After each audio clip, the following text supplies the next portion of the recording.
بسم الله الرحمن الرحيم الحمد لله رب العالمين والصلاة والسلام على سيد المرسلين وعلى آله وأصحابه أجمعين وبعد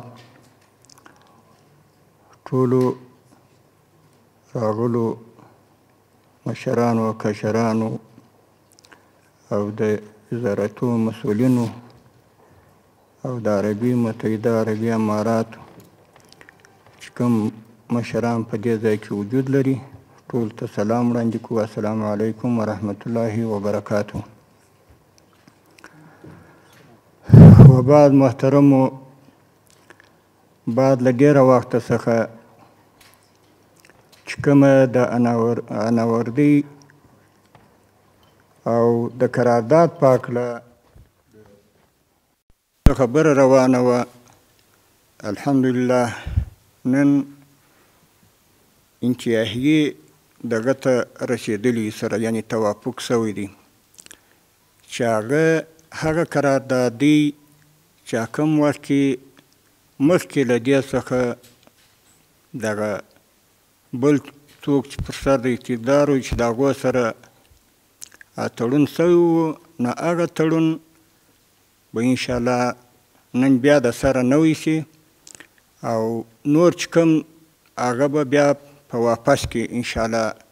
په هغه باندې دغه کوو، عمل کوو، خبره به پر کوو. موږ غواړو چې د ټوله نړۍ د ملکو او دولتو سره ښې اړیکې ولرو او د ټولو سمو غوښتنه دا ده چې افغانستان یو ځپل شوی ملک دی، ډېر تکالیف او ډېر مسکنت غربت پر تېر شوی دی. د هر چا سره نیک تعلقات او نیکې رابطې غواړو او د دوی سمو خواهش دا دی چې د افغانستان د دې مظلوم ملت په خاطر خپلې پانګونې او خپلې سرمایه ګذاري په افغانستان کې وکړي او ښه په امن په ډاډ کې باید وکړي، ځکه که موږ اوس وګورو الحمدلله په افغانستان کې په 80 امن و امنیت تأمین دی او نور هم موږ انشاءالله هر هغه خارجي هیوادونه چې په افغانستان کې دلچسپي د خپل سرمایه ګذاري یا د قراردادو لري هغه دې مطمئن اوسیږي انشاءالله موږ د امنیت تضمین کوو، د سر او مال او د عزت تضمین یې شته. نو هر څوک چې وغواړي هر ملک موږ آماده یو چې په هر بخش کې که هغه په معدنیاتو کې که هغه د نورو میدانو په قرارداد کې خبره راسره کوي، موږ آماده یو ټولو هیوادونو ته که هغه نږدې وي که لیرې وي. نو موږ د دې دپاره دا خبره کوو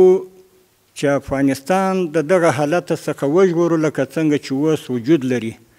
خو الحمدلله چې اقتصادي مسؤلیت موږ ته را په غاړه شوی دی، په دې فخر کوو، په دې افتخار کوو د خپل افغانستان د ملت دپاره. دا یو ښه پرمختګ دی چې ډېرې ښې پروژې افتتاح شوي دي. نو دا هم نن چې موږ ناست یو انشاءالله په دې کې به هم د افغانستان پر اقتصاد باندې مثبت اغېز ولري او زموږ د ملت د خلکو چې وچه نه د اویزو د خاص ترتیب برابر دی نه د سفر ترتیب خاص برابر دی، الحمدلله کېدلی شي چې د دغه تړون په خاطر زموږ د تجارو وروڼو زموږ د عامو خلکو ټولې لارې خلاص شي، که هغه مشکل د ویزو په باب وي هغه به هم انشاءالله حل شي، ځکه هر چاته به لاره خلاصه شي چې هغه په افغانستان کې راشي او خپله پانګونه وکړي او خپله سرمایه ګذاري وکړي. دغه ستونزه به دوی ته نه وي چې